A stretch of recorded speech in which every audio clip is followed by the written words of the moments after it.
les decía que el desplazamiento es un procedimiento vanguardista, así que confirmo que es un arquitecto vanguardista.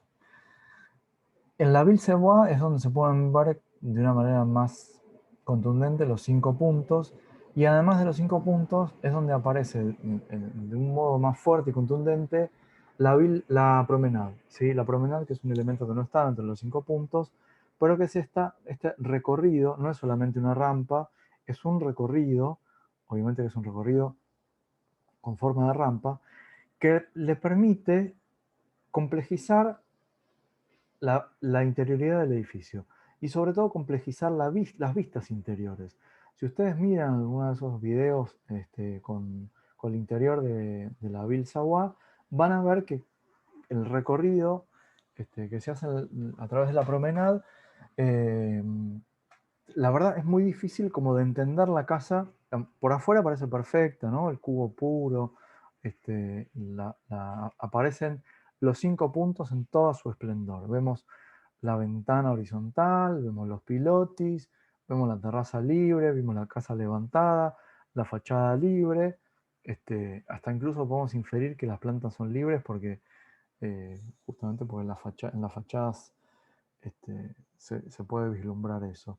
Y con la promenade, no solamente con la promenade, digamos, porque que el hecho de poder trabajar libremente en la planta este, sin ninguna atadura estructural, le permite complejizar de una manera plástica, la planta está pensada en términos plásticos, una,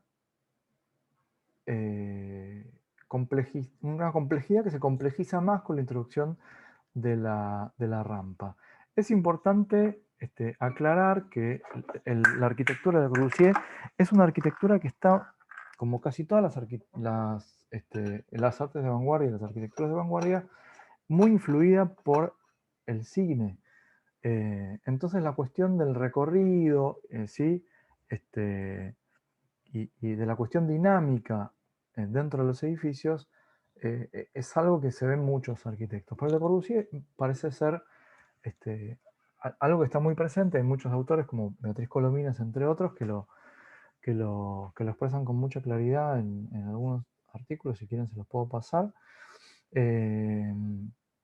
Y que habla también de cómo, es interesante porque también habla de cómo se expresan, al igual que en Los, de hecho es un artículo en donde habla de Los y de Le Corbusier, la, la, el lugar femenino y el lugar masculino dentro de la vida, de las viviendas, ¿no? De la vida privada. Y si vemos las fotos de Le Corbusier, además de que sacó él, es tan cuidado el detalle, digo, aparecen los anteojos de él, siempre aparece una foto en donde se ve algo con mucha claridad y el resto es muy complejo de asimilar. Esta foto que estamos viendo acá es bastante compleja, digo, necesitamos la planta para poder entender qué es lo que está pasando.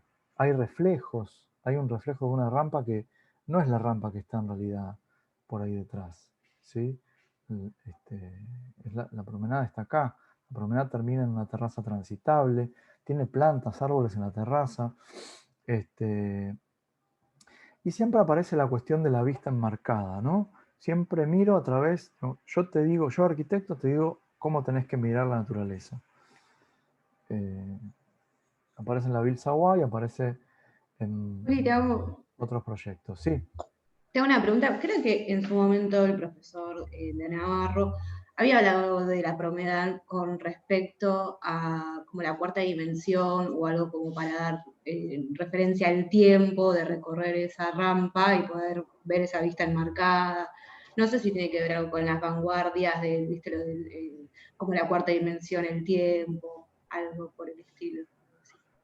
sí, sí, sí, tiene que ver con, digamos, es un momento histórico en el que eso está presente en muchas vanguardias, ¿sí? Digamos, no es que eso define que Le Corbusier sea vanguardista, o únicamente eso no lo define.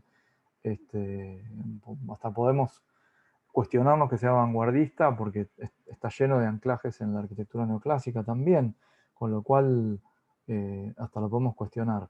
pero la cuestión de la dimensión del tiempo, lo veíamos en los cuadros cinéticos del futurismo italiano, en Duchamp, la cuestión de lo dinámico de la dimensión del tiempo, en el cubismo, por supuesto, en Picasso, también aparece. ¿Contesté un poco tu pregunta? O bueno, no terminé de entender, me parece. Si vos me preguntabas en relación a la definición de vanguardista, ¿solo por ese motivo o no? No, sí, creo que sí, o sea, lo entiendo el concepto, pero o sea, no sé si capaz está bien decirlo cuando vamos al final o no. Tengo como un recuerdo que el profesor decía algo del tema del recorrido de la rampa, esa cosa de dinámico, de movimiento, que generaba como la cuarta dimensión. O sea, capaz que, viste, preferible nombrarlo o no nombrarlo, viste, para... Sí, sí, sí, no sé si la cuarta dimensión, porque la cuarta dimensión siempre se asocia a lo desconocido. Pero en general es algo que también se dice el cubismo, digamos, que se incorpora la dimensión del tiempo, ¿sí? Vos tenés las tres dimensiones en el sistema tradicional de representación. Bueno, X y Z, incorporás una cuarta que es el tiempo, ¿sí? Y se incorpora la dimensión del tiempo en la promenade. La verdad que si ves las fotos interiores o si ves algún video interior del recorrido, para mí se ve con mucha contundencia.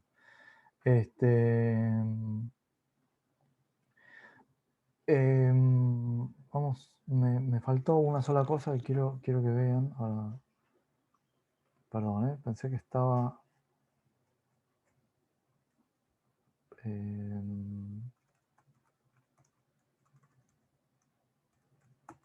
que es el pabellón del Espíritu Nouveau, que es del año 26. ¿Lo están viendo acá? Sí, ¿no? El pabellón del Espíritu Nouveau Sí. se crea para una de estas exposiciones internacionales, en este caso de artes decorativas, en París, y también de alguna manera es como un manifiesto de Le Corbusier. Acá se pueden ver muchas de las cuestiones que Le Corbusier ponía sobre la mesa en el resto de sus proyectos. Creo que, digo, es un pabellón, con lo cual tiene espacios que no son solamente la reproducción de una vivienda, sino que tiene un lugar público, tiene accesos, tiene lobby, ¿sí? Eh, pero la parte que más interesa es la parte de la vivienda, en donde se puede ver, en general, esta parte privada que balconea a la parte pública, tan característica de los edificios de Le Corbusier, los edificios de vivienda de Le Corbusier. Pero acá hay también algo interesante, que es que en el pabellón del Espíritu Nouveau parece definir también hasta dónde llega su diseño, ¿sí? Hasta dónde llega él como arquitecto. Obviamente va a querer venderte el cuadro para que lo pongas en la pared, pero una de las cosas que dice, y que también se puede ver en muchas de esas fotos cuidadas con los anteojos y qué sé yo, es que los muebles los tiene que elegir el comitente, ¿sí? Él diseña hasta acá, te puede diseñar un mueble de la cocina, un mueble para guardar cosas, la decisión de la pintura de las paredes, pero el mobiliario cotidiano tiene que ponerlo el que va a vivir. Y en general, en las fotos, pone sillas Tonet.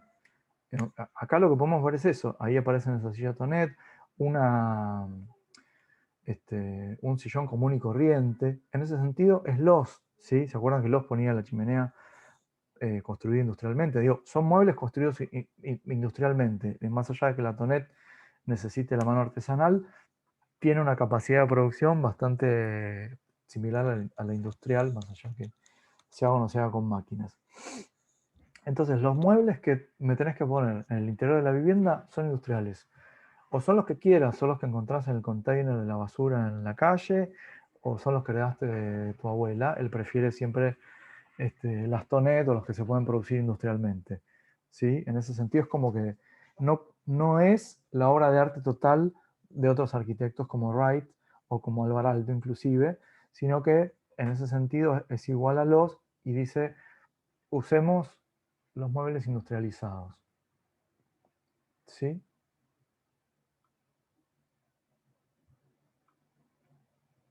Eso es en el 26. En el 29 es la Ville Savoie, y a partir del 30 empieza esta segunda etapa, que podría estar dividida en dos, como les decía antes, entre en donde aparece lo vernacular. Vuelvo a traer esta cuestión de la otra suposición un poco después. La cuestión de lo vernacular entonces aparece alrededor del 30, sobre todo con estas dos viviendas, estas dos casas, que es la Mondrot y la Genfel, o pequeña casa de fin de semana. Perdón, está ahí llorando mi hijo y ahí está, ya se calmó.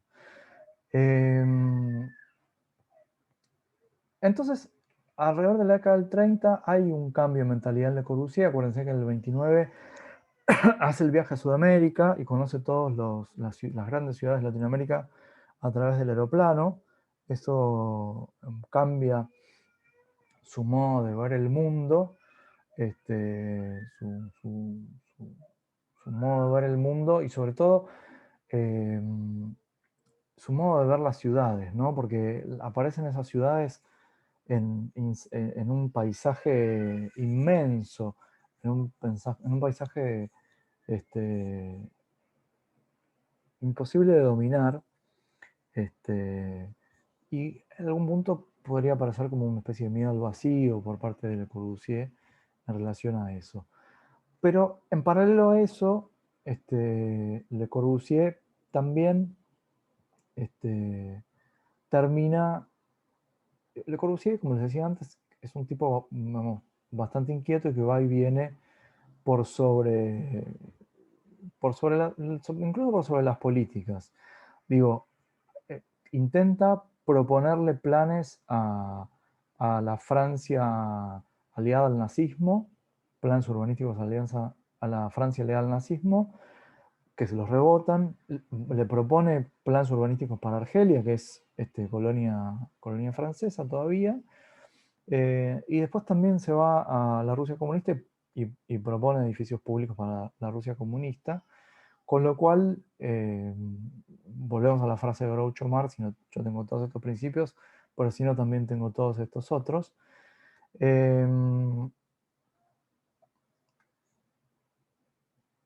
Y también tiene como un derrotero en relación a el arquitecto, el artista, el constructor, muchas cosas por ahí dando vueltas. No es para meternos en eso, yo se los puse acá, se los enuncié brevemente, porque me parecía que les podía aportar algo más. Pero básicamente esto: alrededor del 30 aparecen estas viviendas en piedra, que supuestamente él se fascina con las viviendas de los pescadores de la costa atlántica francesa, que además de piedra tienen techo abovedado. En algunos casos no desarrolla techo abovedado, sino que trabaja, como el caso de la Mandrot, con la arquitectura local, con los constructores locales, perdón, ¿sí? Entonces dice, bueno, acá yo puedo construir en piedra porque estos tipos saben laburar en piedra y saben hacer techo a dos aguas. Y yo acá puedo construir la bóveda catalana porque ya tengo oficiales más dúctiles que me pueden hacer una buena bóveda catalana. Y entonces hace la bóveda catalana que descarga sobre paredes portantes, pero empieza como a estandarizar también esta cuestión de la bóveda catalana y el megarón, ¿no? Esto que veíamos antes en la Citroën, el megarón, las dos paredes y el desarrollo de la vivienda ahí adentro.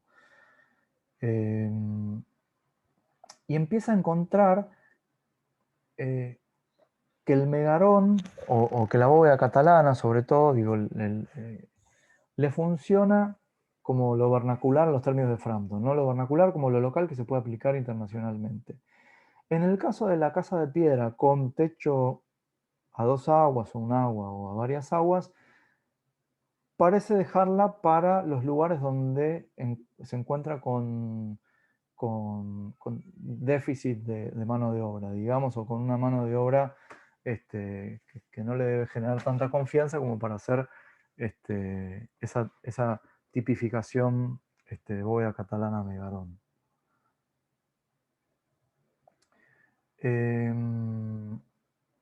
Bien. Volviendo, haciendo un poquito de mención a esta doble forma, femenina y masculina, estas son las primeras dos formas masculinas femeninas que encontramos en Le Corbusier, la Citroën y la Monol, ¿sí? La Monol, en la Monol aparece la bóveda catalana, pero todavía el Megarón, ¿sí? Como la espacialidad Megarón, no está muy desarrollada, ¿no? Es como que aparece la bóveda catalana, pero se construye una pared perimetral, y se hacen ventanas, no se hace, el Megarón se abre para un lado y se abre para el otro, como si fuera una cueva, ¿no? Con las paredes a los costados. En este caso todavía es un poco más tímida, pero vamos a ver que después, sobre todo en la Yaoul del año 56, esto vuelve a aparecer. Es un Megarón deconstruido. Entonces tenemos la pequeña casa de fin de semana en Saint-Cloud, la casa Henfeld, que son estos tres megarones, uno al lado del otro, ¿sí? En algunos casos con pared portante, como en el perímetro, pero en algunos casos con viga y pared portante, ¿sí? Porque eso le permitía abrir, abrir pases, ¿no?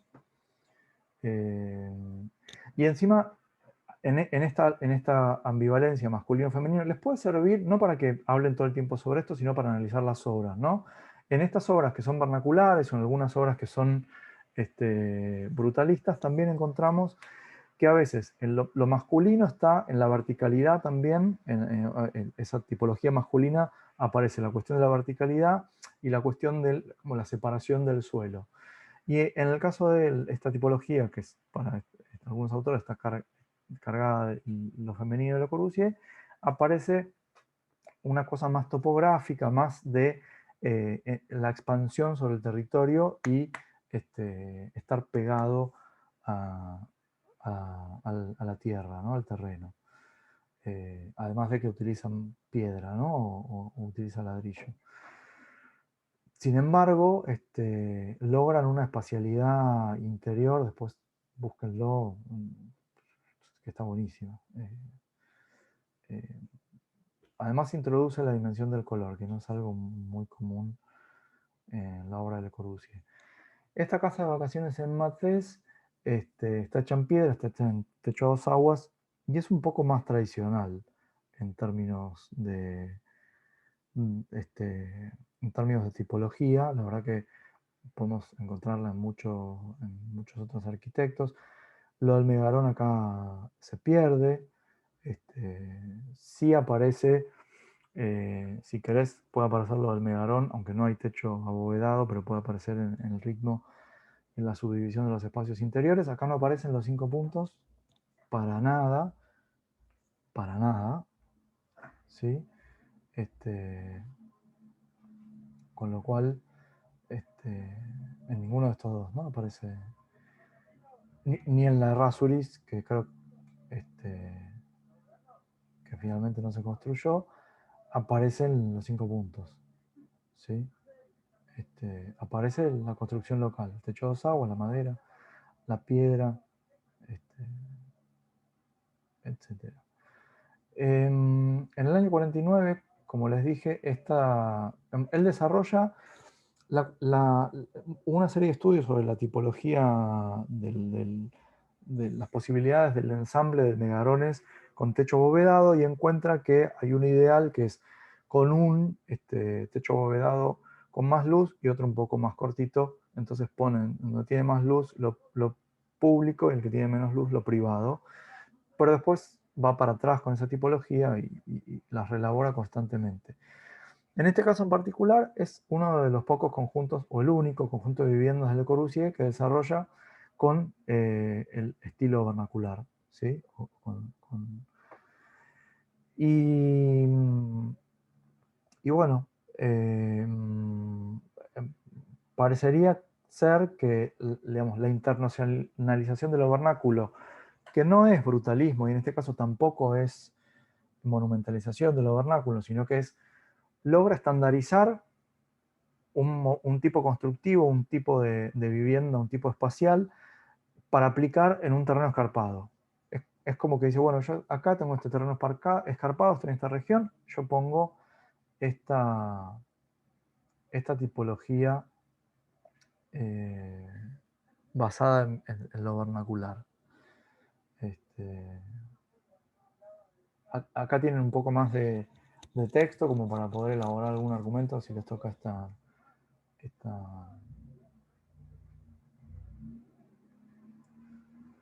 pregunta. Y como les decía, primero entre el proyecto y que la casa esté, con lo cual los años en donde se construyen o se diseñan las cosas a veces van entre 2 a 10, con lo cual a veces es difícil poner una fecha para las cosas. Las casas Yaul son dos, en realidad son dos casas, ¿sí? No es una sola casa porque es una para padres y otro para hijo. Acá tienen un poco más de argumentación en relación a lo que pueden decir. Está sacado de Frampton. Y bueno, esto es el terreno y estas son las dos viviendas que acá sí vuelve a esto que yo les había dicho que había estado estudiando, que es un megarón con más luz y un megarón con menos luz. Acá eso de lo público y lo privado finalmente no se da, porque además tienen 3 plantas, cada vivienda tiene 3 plantas.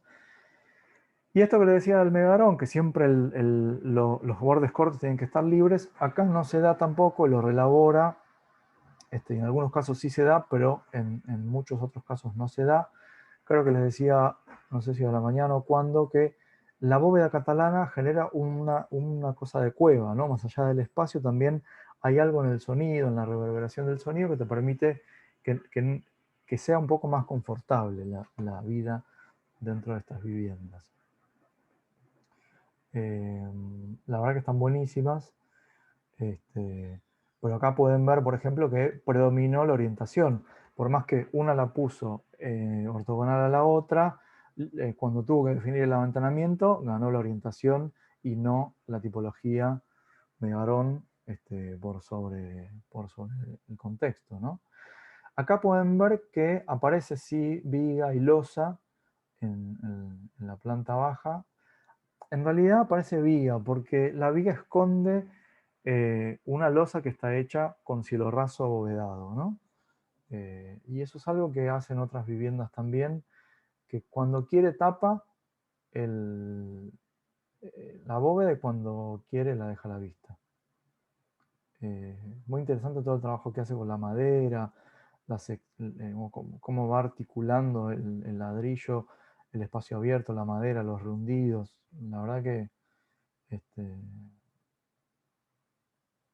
un trabajo buenísimo. Y acá desaparece eso de del territorio, ¿no?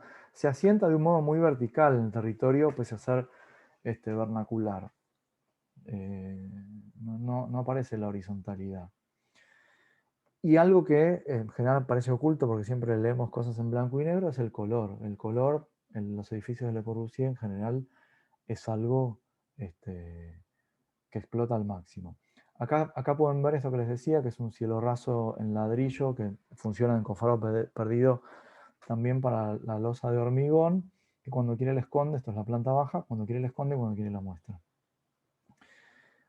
Y acá es bastante híbrido todo, porque le ponen terrazas verdes. No son accesibles, pero sí son terrazas verdes.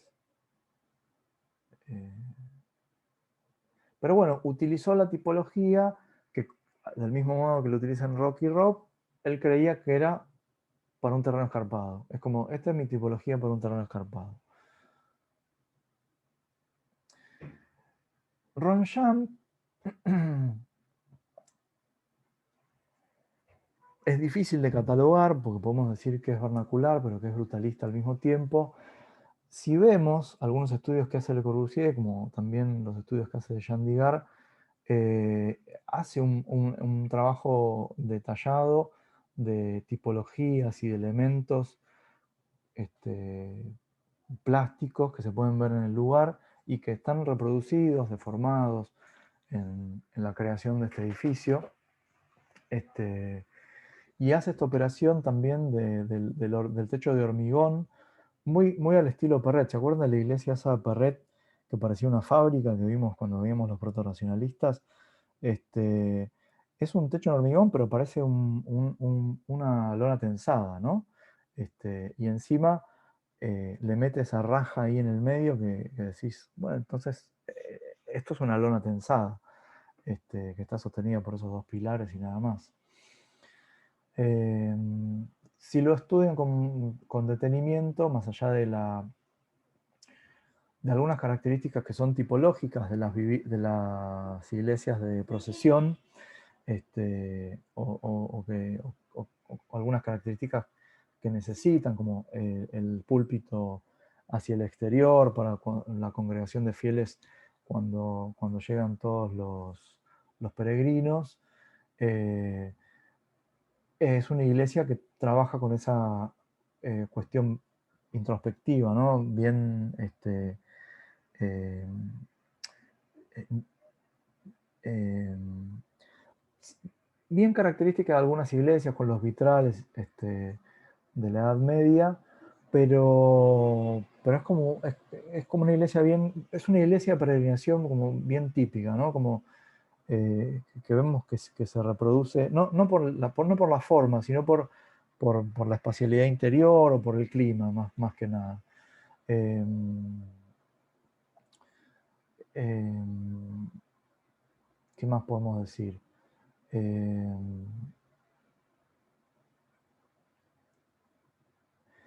Si quieren, también aparece esta cuestión parece una escultura, ¿no? Parece que todo eso estuviera construido, todo eso es un sólido y en realidad son paredes, es un poco como lo que pasa con las esquinas de la fábrica AEG de Behrens, o como pasa con el edificio de la fábrica Larkin de Wright, ¿no? No es una escultura, pero parece que lo hubiera hecho horadando la piedra, cincelando y sacándose, y en realidad es un muro construido que asemeja tener una característica de sólido exteriormente. El alero refuerza la impronta interior de que es una lona tensada, el hormigón, y hace ese contrapunto entre la pared bien tectónica, bien de mampuesto, más allá de que tenga pilares de hormigón o que tenga estructura de hormigón, bien sólida, bien matérica. Una pared que está horadada, ¿no? Que se ve claramente que es una pared horadada por ventanas, y que está muy lejos de la arquitectura purista de Le Corbusier. Quizás lo único que se acerca es en las formas puras de las volumetrías, ¿no? En la cuestión plástica. En relación a la unidad habitacional de Marsella, vamos a ver un poquito estos proyectos. Volvemos a la cuestión de la ciudad, ¿no? Porque la unidad habitacional está indisociablemente ligada a la cuestión de la ciudad en la región. Le Corbusier, en esas primeras ciudades, la Villa Contemporánea, la Ville Radies, el Plan Boissin, diseñaba o pensaba en ciudades autoconcluidas, más allá de que en la Ville Radies se pudieran repetir. Tenían una forma específica. En este caso, los proyectos, aunque son paralelos a estos otros proyectos, son ciudades en una región. En este sentido, sí, quizás se puede empezar a acercar un poco más a la planificación urbanística que a esas ciudades diseñadas por arquitectos que son las anteriores. De cualquier manera, la impronta que estas ciudades pretenden dejar sobre el paisaje es bastante arrasadora. Es como la imposición, el dominio sobre la naturaleza. Aparecen estos edificios con una forma muy, muy ortogonal, muy geométrica, muy hecha por el hombre en contraposición a los morros de Río de Janeiro o a la topografía sinuosa de los valles de San Pablo, o frente al río, la imposición de la arquitectura frente al río. Sigue apareciendo la arquitectura, ¿no? Siempre es la imposición de la arquitectura frente a la naturaleza. En el caso de Montevideo, la arquitectura frente al río, ¿no? Y en el caso de Buenos Aires es un poco más complejo porque ahí ya se abren otras aristas más, pero podemos decir que se parece un poco a Montevideo, pero hay una conjunción entre la ciudad genérica adaptada al territorio. La ciudad genérica sería la Ville Radies, o la Ville contemporánea, adaptada al territorio porque, digamos, aparece esa ciudad de los negocios adelante en el río, como una isla, como la cabeza de la ciudad, pero después aparece la demolición de la ciudad, con las grandes manzanas, con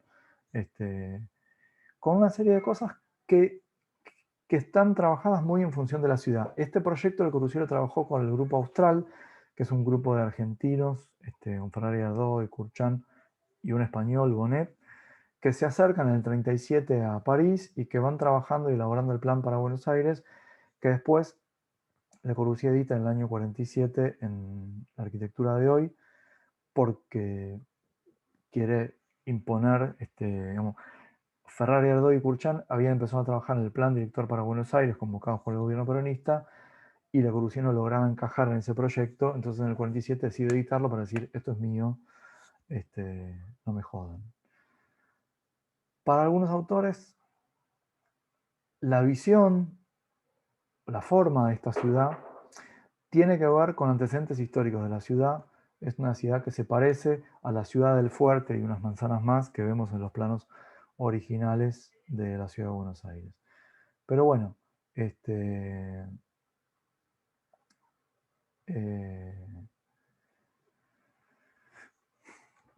básicamente esto. Vamos a ver un poco, este, acá les puse un poco de argumentación en relación al plan director de Buenos Aires, y en relación a Marsella también. Una cosa importante a destacar, que no me acuerdo si lo puse al final o no, es que el proyecto para Río y el proyecto para Argelia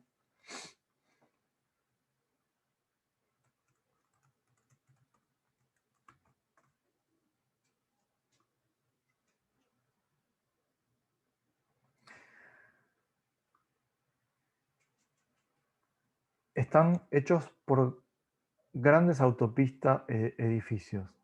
Es decir, Le Corbusier propone demoler todo, como siempre, siempre es tabula rasa, e imponerle a ese paisaje una gran autopista que debajo tiene edificio, ¿sí? En el caso de Río es lo mismo.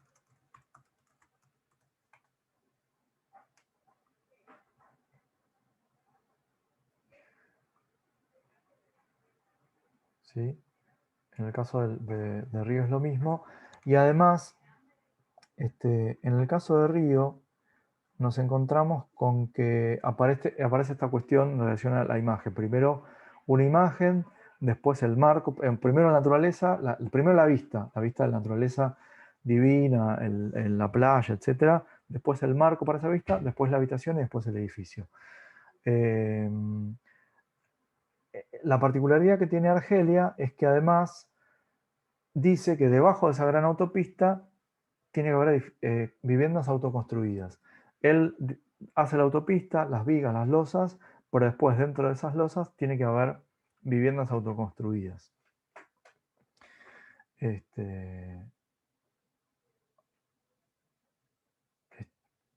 Básicamente esto es... Igual genera estos grandes más allá de la autopista también, que es una cosa ahí que atraviesa, la naturaleza genera estos grandes edificios públicos, monumentales, bestiales, no sé ya cómo definirlos, este, en algunos casos por sobre, y eso lo vamos a ver después cuando veamos los arquitectos del Team Ten, por sobre la, eh, em- por sobre la trama y el tejido existente.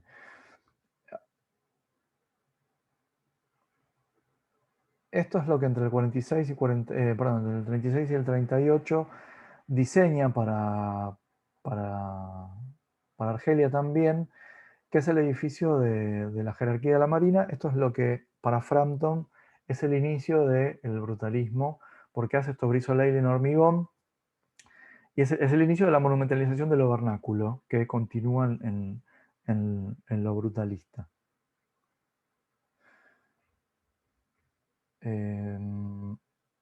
Bueno, y en el caso de Marsella es la ciudad en la región también. ¿Por qué?